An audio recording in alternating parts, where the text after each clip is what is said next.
Hi friends, ரோஜாஸ் கலரி subscribe பண்ணுங்க, like பண்ணுங்க, share பண்ணுங்க. இன்னைக்கு நம்ம ரோஜாஸ் கலரி சேனல்ல டின் மீன் குழம்பும் கட்லெட்டு செய்யறே பார்க்கலாம் வாங்க. இந்த டின்ல இருக்க மீன் எடுத்து தான் கட்லெட்டு குழம்பும் செய்யறோம், பார்க்கலாம் வாங்க.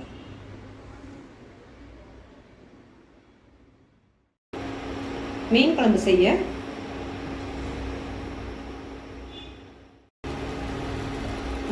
செய்ய ஒரு பேனை காய வச்சு அதில் ஒரு ஸ்பூன் எண்ணெய் சேர்த்துக்கலாம். அடுத்ததா சோம்பு ஒரு ஸ்பூன்,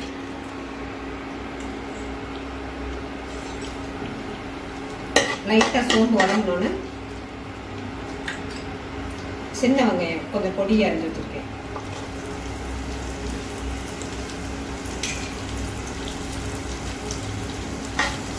இந்த மீன் குழம்புக்கு இந்த வெங்காயம், தக்காளி, தேங்காய் இதெல்லாம் அரைச்சி சேர்த்தா டேஸ்ட்டு சூப்பராக இருக்கும்.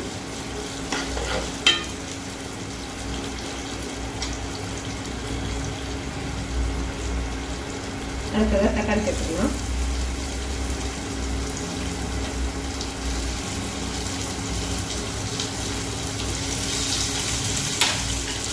அடுத்ததாக ஒரு கொத்து கருவேப்பிலை, கொஞ்சம் நல்லா வதங்கணும்னு லைட்டாக வதக்கணும்னு தேங்காய் சேர்த்துக்கலாம். இந்த 3 பொருளையும் கரெக்டான பதத்தில் வதக்கி அரைச்சா மீன் குழம்பு நல்ல டேஸ்டாக இருக்கும்.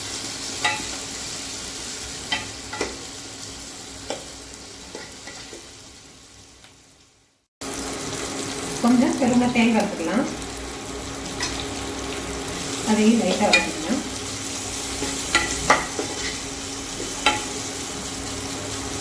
கொஞ்சம் கடை மரமாக அப்படியே லைட்டாக வதக்கிட்டு அடுப்பு ஆஃப் பண்ணிடலாம்.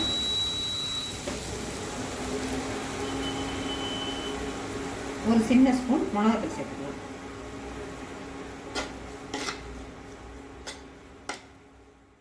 இந்த வதக்கி வச்சிருக்கதை 2 நிமிஷம் ஆற வச்சு இதை மிக்சியில் நைஸாக ஒரு பேஸ்ட் பதத்துக்கு அரைச்சிக்கலாம். செய்ய வதக்கி வச்சிருக்க வெங்காயம், தக்காளி, தேங்காய்லாம் ஒரு பேஸ்ட் பதத்துக்கு நல்லா அரைச்சி எடுத்தாச்சு. இப்போ மீன் குழம்பு செய்ய கடாயில் எண்ணெய் சேர்த்துக்கலாம். எண்ணெய் காஞ்சதும் வெந்தயம் ஒரு 1/2 ஸ்பூன், கொஞ்சம் வெந்தயம் செவந்த பிறகு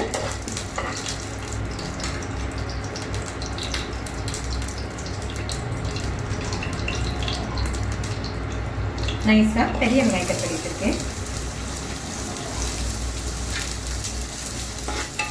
கொஞ்சம் வெங்காயம் நல்லா கொஞ்சம் வதங்குற வரைக்கும் கொஞ்சம் நல்லா வதக்கிக்கலாம். வெங்காயம் வதங்குறதுக்கு கொஞ்சம் தேவையான அளவு உப்பு சேர்த்துக்கலாம். கொஞ்சம் நல்லா வெங்காயம் கொஞ்சம் வதங்கணும்னு அதுக்கு தக்காளி சேர்த்துக்கலாம்.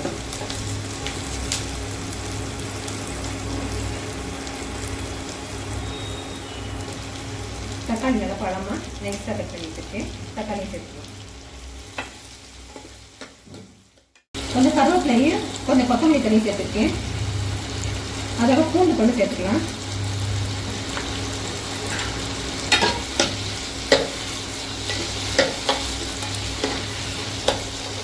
நல்லா வெங்காயம் தக்காளி பச்சை வாசனை போகிற வரைக்கும் நல்லா கொஞ்சம் வதக்கிக்கலாம்.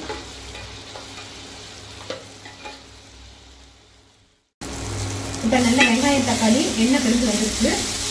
இப்போ இந்த மீன் குழம்புக்கு அரைச்சி வச்சிருக்க விழுதை சேர்த்துக்கலாம். இது கொஞ்சம் பச்சை வாசனை போகிற வச்சு கொஞ்சம் நல்லா வதக்கிக்கலாம்.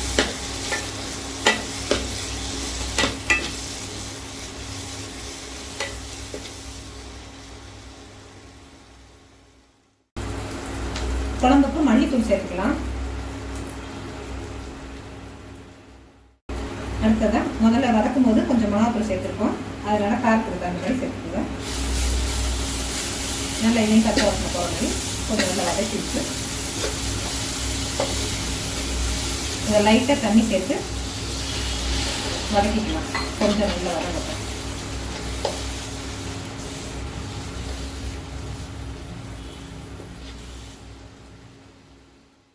ஒரு 1/2 ஸ்பூன் மஞ்சள் தூள் சேர்த்துக்கலாம். எல்லாம் நல்லா வதங்கி வச்சு வந்த பிறகு எண்ணெய் கொஞ்சம் வரணும்.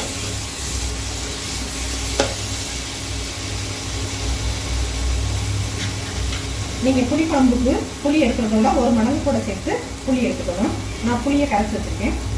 இந்த தண்ணி புளி தண்ணியை இந்த குழம்புல சேர்த்துக்கலாம்.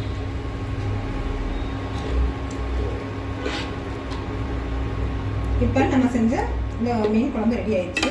ஒரு 10 நிமிஷம் இதை மூடி போட்டு வேக வைக்கலாம். இந்த புளியோட பச்சை வாசனை போகிற வரைக்கும் ஒரு 10 நிமிஷம் வேக வச்சுக்குவோம். இப்போ நம்ம மீன் குழம்பு 10 நிமிஷமா கொதிச்சு ரெடி ஆயிடுச்சு. இப்போ உப்பு புளி காரம் எல்லாம் சரியாக இருக்கான்னு அட்ஜஸ்ட் பண்ணிக்கலாம்.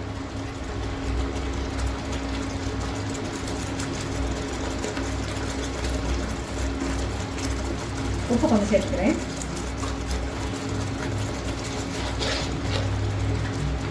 இப்போ மீன் குழம்பு சரியான பதத்தில் இருக்குது. இப்போ மீனை சேர்த்துக்கலாம்.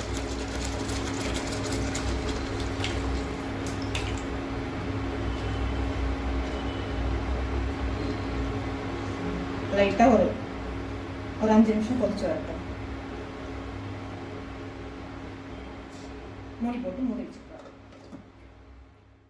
மீன் குழம்பு நல்லா 10 நிமிஷமாக கொதி வந்து நல்லா வெந்துருச்சு. இப்போ கொத்தமல்லி கத்தலையை சேர்த்து இறக்கிக்கலாம்.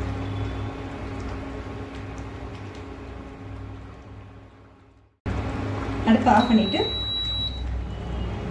கொத்தமல்லி தலை தூள். கட்லெட் செய்ய வெங்காயம் கொத்தமல்லி கருவேப்பிலையை கொஞ்சம் வதக்கிக்கலாம் லைட்டாக. அதுக்கு கொஞ்சம் எண்ணெய் சேர்த்துருக்கேன். எண்ணெய் காஞ்சதும் கொஞ்சோண்டு சோம்பு,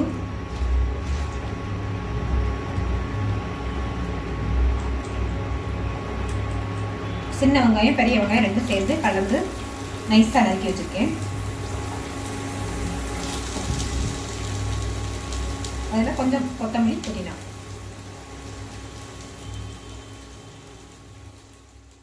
ஆனால் வெங்காயத்தை வதக்கினதை எடுத்து வச்சுக்கலாம். இப்போ கட்லெட் செய்ய வெங்காயமும் கருவேப்பிலையும் வதக்கியாச்சு. அதை ஒரு பவுலில் வச்சுக்கலாம்.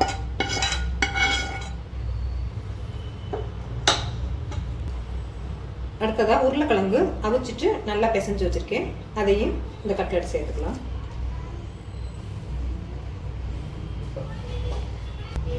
அடுத்ததாக உப்பு தேவையான சேர்த்துக்கலாம். மிளகாத்தூள் 1 ஸ்பூன். நீங்கள் காரத்துக்கு தகுந்த மாதிரி போட்டு கொடுத்துருங்க சார்.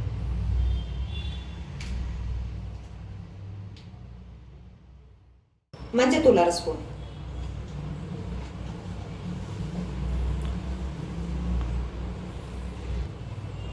இப்போ இதில் மீனையும் சேர்த்துக்கலாம்.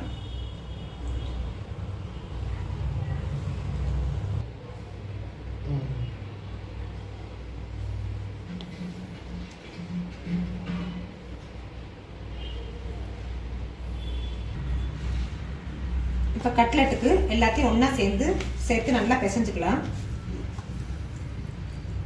நீங்கள் கட்லெட்டுக்கு ரவுண்டாகவும் செஞ்சுக்கலாம். உங்களுக்கு எந்த ஷேப் விருப்பமோ அந்த மாதிரி நீங்கள் தட்டி எடுத்துக்கலாம். கட்லெட்டுக்கு நல்லா தட்டி வச்சுக்கலாம்.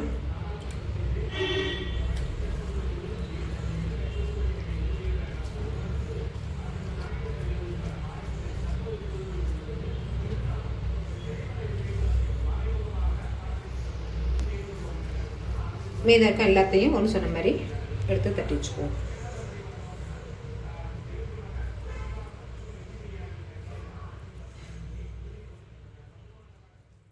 நம்ம கட்லெட்டை டீப் ஃப்ரை பண்ணல, தவா ஃப்ரை தான் பண்ணுறோம். அதுக்கு பேனை காய வச்சு கொஞ்சமாக எண்ணெய் சேர்த்துக்கலாம். இப்போ கட்லெட்டை இந்த பிரெட் க்ரம்ஸில் இதில் தூவி விட்டு இதில் நல்லா ஒரு கோட்டிங் படுற மாதிரி நல்லா இது பண்ணிவிட்டு பேனில் சேர்த்துக்கலாம்.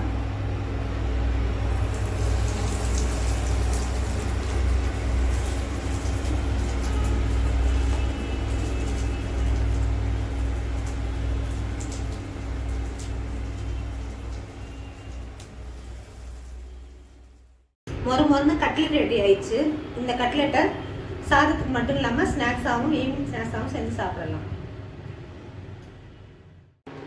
இப்போ செஞ்ச மீன் குழம்பும் கட்லெட்டும் பிடிச்சிருந்துச்சுன்னா சப்ஸ்கிரைப் பண்ணுங்கள், லைக் பண்ணுங்கள், ஃப்ரெண்ட்ஸ் அண்ட் ஃபேமிலிக்கு ஷேர் பண்ணுங்கள். தேங்க்யூ ஃபார் வாட்சிங்.